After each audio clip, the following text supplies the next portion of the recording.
პირველი არხი და შვეიცარიის თანამშრომლობის ოფისი სამხრეთ კავკასიაში წარმოგიდგენთ.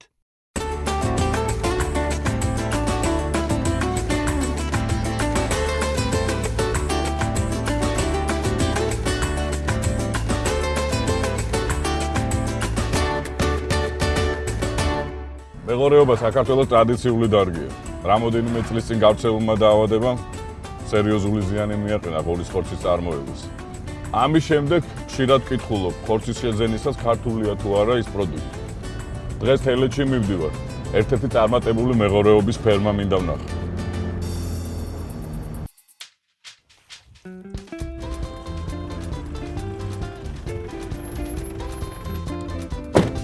გამარჯობა.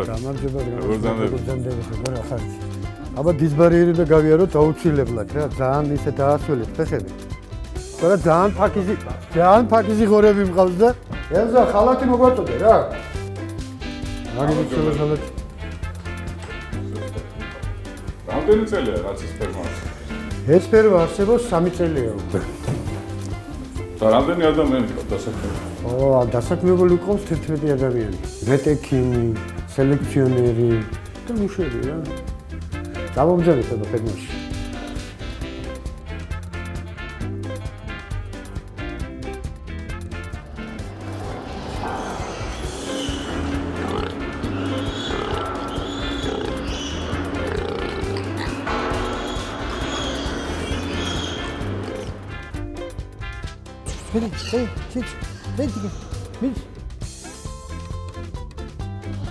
აი ლანდრასი ჯიშებია დათო. ეს რამხელა ქალბატონები მოფინა. ეს კარგი ჯიში არის რა, ასე დიდები იზრდება. აგერ კი გაგაცნობთ ახლა ბატონი ვიტალი ადეიშვილს. ბატონო ვიტალი. გამარჯობა ბატონო ვიტალი. აბა ნახვამდის. არ გაზანდებოდეთ, მადლობა. დიდი მადლობა. მე ვიცი რომ ახლა საკმაოდ მომგებიანი რომ გავხადოთ მეღორეობის ფორმა. ამისათვის საკვე წარმოების რაღაც ბაზა უნდა გააჩნდეს მეღორეობის ფორმა. თქვენ გაგაჩნიათ ასე? მეღორეობის ზარვის განვითარება საკვე ბაზის განვითარების გარეშე წარმოუდგენელია. ჩვენ როგორც ამ ჩვენს ფერმას გააჩნია ნაწილობრივ საკვე ბაზა, ვინაიდან ესე იგი საკვე ბაზა ფართომცნებაა, ყველაფერს მოიცავს, ხო? ჩვენ ამის საშუალება არ აქვს, მიწები არ აქვს საკმარისი. და თუ გინდათ რომ მეღორეობის დარგი იყოს წარმატებული, ანუ მომგებიანი იყოს ის ნებისმიერი ფერმერისთვის, მან თავის უნდა გათვალოს აუცილებელია მისთვის იგი საკუთარი საკვების ბაზა ქონდეს. ანუ რაღაც 50% მას უნდა დააკმაყოფილოს თავის საკვების ბაზა, თავის ადგილობრივი წარმოების საკვების ბაზა. თუ მიწა არ აქვს, ჯობია რომ არ მოკიდოს ხელი. ამას ვიდავე ახლა ვიგნები.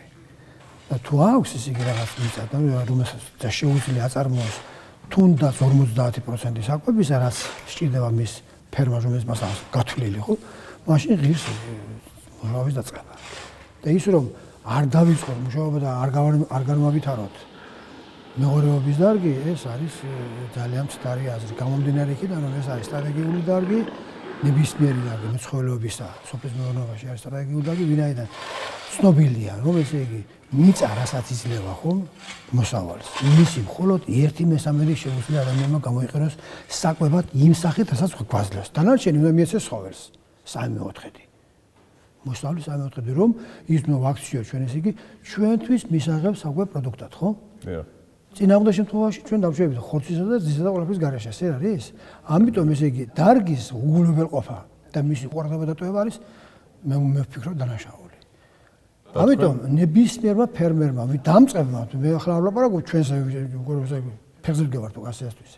ნებისმიერმა დამწყებმა ის არ იფიქროს ეს იგი დარგი არის წამგებიანი, თუ რა თქმა უნდა ის რაციონალურად იმუშავებს, თუ ჭკვით იმუშავებს. ამიტომ უნდა გამოიყენოს ეს იგი იაფასიანი ადგილობრივი წარმოების საკვები და ამავე დროს ეცადოს გამოიყენოს საკვებანარჩენებიც, ხო? კვების პროდუქტი, აი ეს იგი საზოგადოებრივი კვების ობიექტების ანარჩენებაში შეიძლება გამოიყენოთ, გამოვიყენოთ.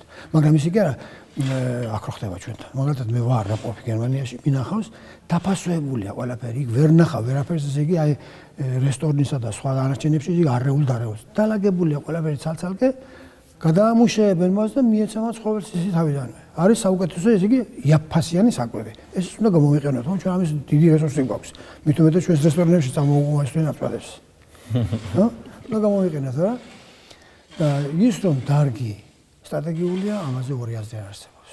აი თქვენთან რა კულტურები მოკავთ? ჩვენ ვცდილობთ ესე იგი მოვიყვანოთ. პირველ რიგში მოკავს ხორბალი, მოკავს ქერი. გვაქვს მიწები ქარეის რაიონში სიმინდი მოკავს. გარდა მაშინ მოვიყვანეთ სიმინდი წელს. გვაქვს კახეთში მიწები, იქაც ვაწარმოებთ ხორბლის მოყვანას. ვცდილობთ ესე იგი რომ რაც შეიძლება ნაკლები დაგვიждდეს, მაგრამ მაინც ესე იგი იძულებული ვართ შევიძინოთ ესე იგი საკვები ბაზარზე. და ეს რო ძვირდება ძალიან მტკივნეული პროცესია, როდესაც საკვები ძვირდება. ულუფებს როგორ ამზადებთ? სიმინდი გვაქვს, ხორბალი, ქერი, ვყიდულობთ, რა თქმა უნდა, სოიოს, შროთს და მზესუმზირა შროთს. იმის დამზადების შეხედვით, რა თქმა უნდა, არც მოყვანის. ვყიდულობთ ამას, ესე იგი და სათანადო შეფარდებით ვურევ და ვამზადებთ კომბინირებულ საკვებს. ამავე დროს მასზე ვამატებთ ჩვენ ვცდილობთ დავამატებთ განსაკუთრებით ზამთრის პერიოდში დავამატოთ იონჯის ფქვილი. ვინაიდან ეს არის ვიტამინოვანი. ვიტყვება ჩვენ გვაქვს დამზადებული ფქვილი ვქვავთ. პრესები გვაქვს დაწყობილი, მას დავქვავთ ხოლმე ამ იონჯას და ვურევთ საკვებში. ვცდილობთ თუ კი შევძელი და ვიყიდე და მოვახერხეთ, ესე იგი ამავე დროს სასურველია რა თქმა უნდა, რომ ესე იგი კონდეს თევზის ფქვილი, მაგრამ იმდენად გაძვირდა რომ გვიჭის ყიდვა. არა და აუცილებელია. ჩვენ ისეთი ჯიშები ყავს. აქ მეორე ღორის, რომ ძირითადად ესენი შექმნილია ცხოველური საკვების გამოყენებაზე და ამიტომ ესე იგი სასურველია ძვალხორცის ფქვილი, რომელიც ჩვენ სამწუხაროდ არ გვაქვს. ნუ თევზის ფქვილი, ნუ რა თქმა უნდა, ფოთიდან ყიდულობთ ხოლმე შეძლების დაგვარა, რა თქმა უნდა. მაგრამ ახლა რატომ ესე აუცილებელია? ეს არის პროტეინოვანი საკვები და პროტეინოვანი საკვები აუცილებელია მოზარდისთვის. თავიდან თუ ის ჩამორჩა ზრდაში, გოჭია რა, მერე ძნელია ეს აი ამ ზრდაში ჩამორჩენის კომპენსაცია. ამიტომ უნდა ეცადოს ნებისმიერი დამწყები ფერმერია თუნდაც ჩვენ, რომ თავიდანვე მისცეს სტარტი მოზარდ თაობას გოჭებს. რომ ის იგი არ ჩამორჩეს და მერე უკვე ფაქტიურად არა ერთგვარად აგინაზღაურებს იმ დანახარს, რასაც თქოთ ის იგი დახარჯა ამ პატარაობისას მას დაახარჯებ. ხო ძვირიან საკვებს დახარჯებ, მაგრამ ერთგვარად აგინაზღაურებს იმას შემდეგ ზნაში. იმედად კარგი ეს იგი თავიდანვე რომ ის იმას ცილოვანი საკვები, ანუ თუ როგორც სიტყვა, პროტეინოვანი, ვიტამინოვანი საკვები ეს იგი რა. შეუსვლადი ამინომჟავები, დიდარი საკვები. ახლა ამიტომ აუცილებელია საკვე დანამატებიც, რაც შემოდის რესპუბლიკაში იყიდება ხოლმე არის ფერმერთა სახლი, არის ათასნაირი ისინი ობიექტები, სადაც იყიდება ეს საკვე დანამატები, ვიტამინოვანი დანამატები და ის აუცილებელია უნდა იყიდოს თუ გინდა რომ გაზარდო კარგი და მოგცეს შედეგი, აუცილებელია არ უნდა მოერიდო აი ასეთ დანამატების მიმიცემა ღორებისთვის. ვცდილობთ რომ ქერი იყოს დაახლოებით ესე 40%, ხორბალი 30%, ну დანარჩენს ისე კი ვავსებთ სიმინდით და ну მზესუმზირას კოპტონი და სოიას კოპტონი დაახლოებით 16%. ანუ ვცდილობთ რომ ესე იგი ჩვენი რაციონი, ესე იგი ჩვენი საკვების ულუფა არა იყოს დაახლოებით დაბალანსებული ესე 16-18% პროტეინით. სასურველია თუ მაღალი იქნება, მაგრამ ამის საშუალებას და მე ძვირდება ძალიან დრო სოიოს შროტი შემოდის ამერიკიდან და ძალიან ძვირია. ამიტომ ესე იგი ვცდილობთ რომ დანახარჯებით ისე გამოვზოთ. და აქვე გვაქვს ესე იგი კიდე ეს კირქვა გვაქვს ჩამოდაერგა ხეთთან ისე ამას ვამატებთ იგი რომ ზლოვანი სისტემა ჰქონდეს ესე იგი ცხოველებს მაგარი. ანუ კალციუმის მარილები ამაში ბევრი და ამიტომ ვამატებთ მას ესე იგი სათანადო შეფარდებით რა თქმა უნდა. და აი აქ ესე იგი ამას ყველაფერს ვწვევთ ამ ხვიმირაში, რომელიც შემდეგ გადადის წისქვილში, იფქვევა წისქვილში და შემდეგ იწოვა მისი ამრევში იერევა და ამის უკვე კომბინირებული სუფასოვანი საკვები. შეგიძლიათ გაჩვენოთ ყველგან. აი ახლა ის მირაში ხო თავყარეთ საკვები, რა იქიდან ამოდის ახლა შეგედა რა? ავუღო რე? შეიძლება დავუღო და დაიხოს ახლა ისინი რა? ამოდონდავით ჩვენ ახლა ამ წუთში ვიმყოფებით ისინი მარკემ შრალ განყოფილებაში. სადაც არიან მარკეტი და შრალი ღორები, რა? ახალას ხილები ხო? ამათი კვება ხდება დღეში ორჯერ დილას და საღამოს. და თავისი ნორმის ნახევარს ვაზრდებთ დილით, ნახევარს საღამოთ. დაახლოებით დღეში ვაზრდებთ 2.5-3 კილოგრამამდე, მეტი არ უნდა დავაწყოთ ამჯერად. როდესაც რმა მაკი არის, მაშინ ხუზა მეც ვაძლევ. და მოთხოვნება მეტია ფიზიოლოგიურად არა მისი. 13, 14, 15 გოჯი ხავს, ხომ რუსეთში, ამიტომ მოთხოვნებაც მაღალი აქვს, ამიტომ ის გაძლიერებული უნდა. ამჯერად შედარებით ნაკლები ხოს, ნაკლებს აღარ მოითხოვს. შენ ახლის აპირობებს უნდა აკეთო. სისუფთავე პირველ რიგში, უცხოპისაგან მორიგებული უნდა იყოს, არ უნდა შემოვიდეს, საშიში არის რა, შემოგიდეს დაავადება რაღაცები. და მომავლობა. სითბო, სინახლე. აერაცია. ეს იმშრალე აუცილებელი პირობები ეს არის ზოოგენური პირობები, როგორც დაცული მაქსიმალურად. შეძლებისა გვარად ხდება. დაიგე,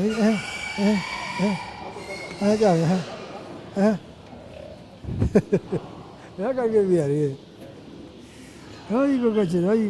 რაიგო. ეს მოწითური გოჭები სადაურები არა. ბიუროგის ჯიშის არის, სანაშენო მოზარდი არის, აი სანეზოები, საკერატეები. ეს თეთრები? ესენი არის ლანდრასისა და იორკშირის ნაჯვარები. ლანდრასის და იორკშირის ნაჯვარები. ამათ კაი ბევრი სისხლი ქონიათ არეული. ხო, ნუ ეს ორჯიშიანი არის, ზოგი სამჯიშიანი არის, კონდეს იგი ლანდრასი, იორკშირი და დიუროგის ნაჯვარია სამჯიშიანები. ნუ ეს ძირითადად ჩვენ ამას ვიყენებთ, ატოცი ჰეტეროზიზის ეფექტი რომ გამოვიყენოთ სრულყოფილად. ეს არის ბუნებრივი მოვლენა, როდესაც ორი ხალასი ჯიშის ნაჯვარი ყოველთვის ჯობია საწყის ჯიშებს. უფრო სწრაფმზარდია, ხორცის ხარისხიც კარგია და ნაკლებ მომთხოვნა უფრო რეზისტენტური, უფრო გამძლეები არიან.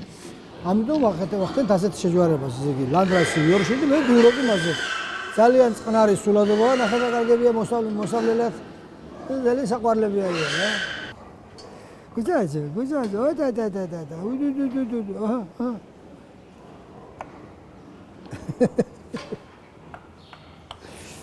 აბა ეს სულადობა ზიდან შემოყვანილი არის იორკშირის, ლანდრასის და დიუროგის შემოყვანილი ეს იგი ეს დანის მეღორების ფონიდან, ოღონდ მისი შვილეული კომპანია არის ბულგარეთში. ჩვენ შემოყვანილი ბულგარეთიდან. და სელექციას უკვე თქვენ აკეთებთ, ხო, მე ვახტენ ჩვენ იგი ხალასად მოშენებასაც და მათ შორის შეშევარებასაც. არის სურვილები საქართველოს რომ მოაშენონ ხორები და გახსნა განსაკუთრებით ახლა კარგი ვარიანტი იქნება, რომ თქვენ უკვე ჩამოყვანილი ყავთ და უკვე სელექციას თქვენ ვაწარმოებთ. ასლებით ნაკლები დაждდება, ხო? ვიდრე დაგიჯდა. ბევრად ნაკლები ხდება, ვიდრე ჩვენ დაგვირა კი ბატონო, ეს ნამდვილია.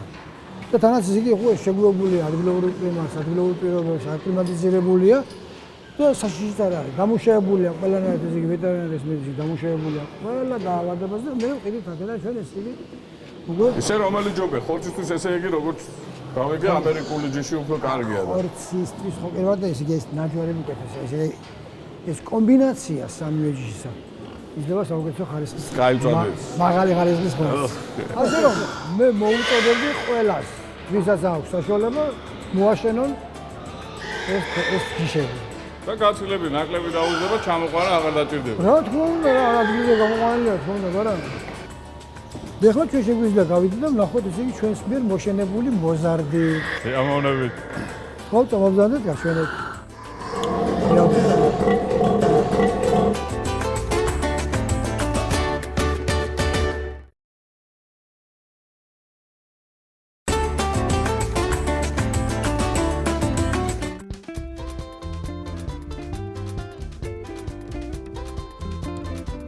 ჩვენი სადედე განყოფილება, სადაც ხედავ დედებს თავის გოჭებთან ერთად.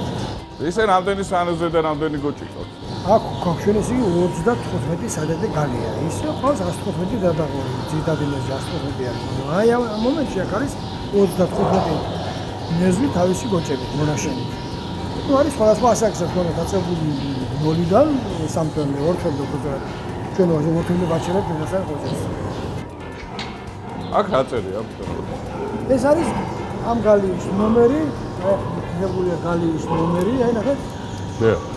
ხორის ნომერი, ნეზვის ნომერი, მოგების თარიღი და რამდენი გოჭი ყავდა მასზე დაბადებისას და გასცემისას პროგრამაში.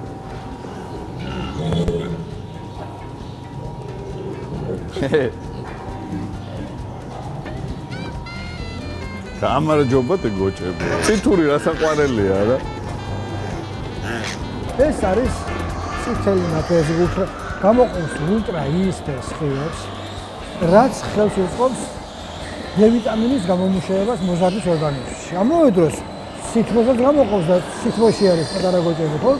და პლუს ამას მის შემოგარენში ეს არის ისეთი ბაქტერიოციდული, ანუ აქ ყველანაირი ვირუსი ისპობა. ქმნის სუფთა გარემოს ისე პლუს სითბოს იძლევა და თან ამავე დროს დ-ვიტამინის გამომუშავებას უწყობს ხელს, რაც ესე იგი აღმოფხვის გოჭებში რახიტის წარმოქმნის საშუალება. აი ახლა ეს წოვის პროცესი ხოძარი ეს სამძუს ხედავს არის ხო? ხო. და გარეკარება არის ეს. ესე იგი თავის არ ქონდა მას ამორჩეული, ამას ყველას თავის საკუთარი ძუძუ აქვს. სანამ არ მიაგნებენ იმ ძუძს რომ მივიღო გოჭები არა მასაც სანამ არ მიაგნებენ თავის ძუძს მაგრამ და ჩხუბი. როგორც კი მიაგნებენ და განაწილდებენ. ახლა ეს მესაზიანა ის თავის ძუძუ ქვევით მხარესაა. ეს არც ახსოვს თუ ძუძუ არის. ნახე შეგადე.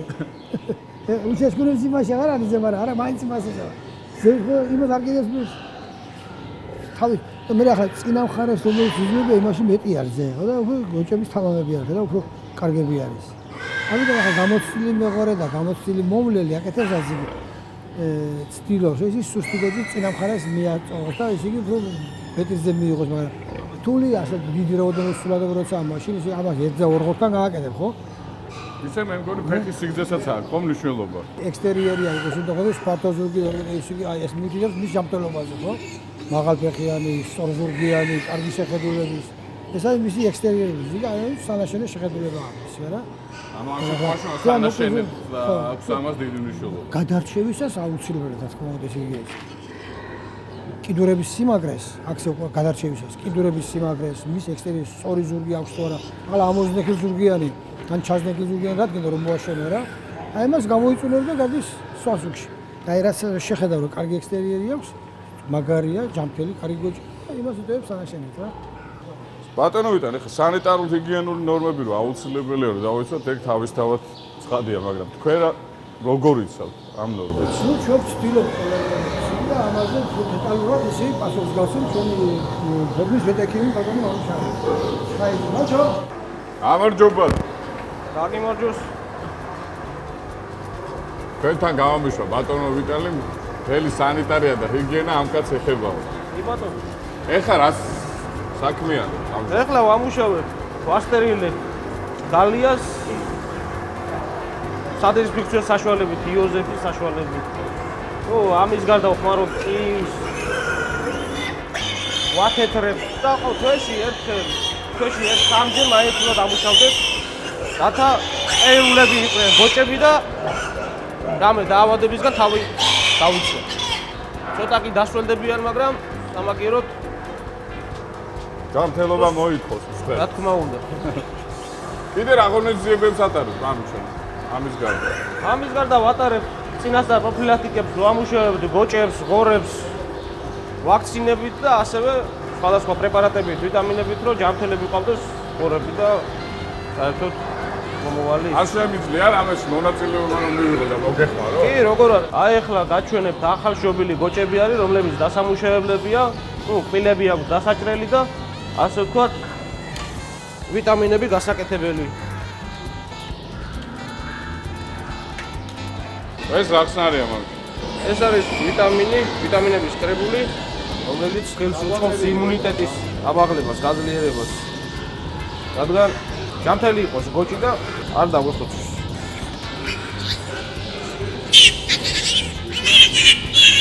ამას უკეთებ გოჭს. ლიტრის შუა მესამეში 2 მილილიტრის ოდენობით.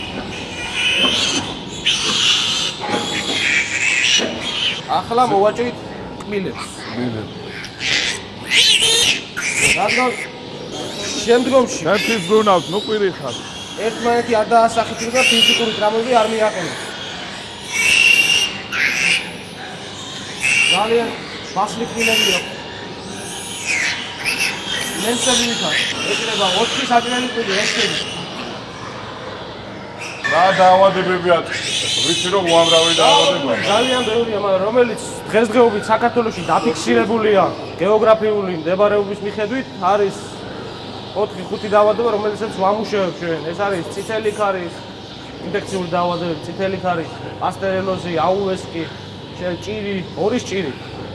მედიკამენტების პრობლემაც არ არის, ხო? მედიკამენტების დღესდღეობით არის საშუალება, რომ ძალიან ბევრი ფირმაა შემომტანი სხვადასხვა ქვეყნების და შეეცვა და უბრალოდ შეგვიძლია.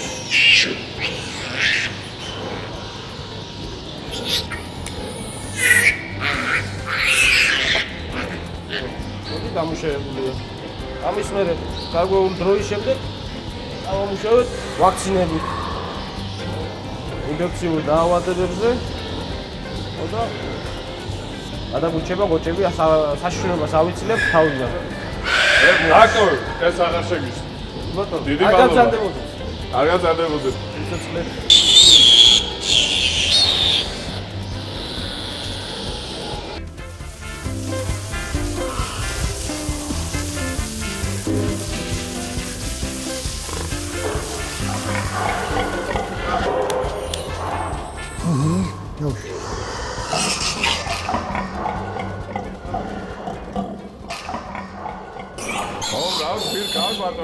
ხო, ეს არის აღრიცხვა, ზოოტექნიკური აღრიცხვა, ნუ დანომრვა გოჭების გამიგეთ? მე რომ მოგეხმაროთ, მაგას ხო შეიძლება? ახლა ბატონო, აი გავამზადე და მე თქვენ დანომრებ. კარგი, თქვენ დაადეთ ნომერი, ახლა. ეს ყველას დაადეთ. ნელა. ოპა, დააჭირე ხელა ხო?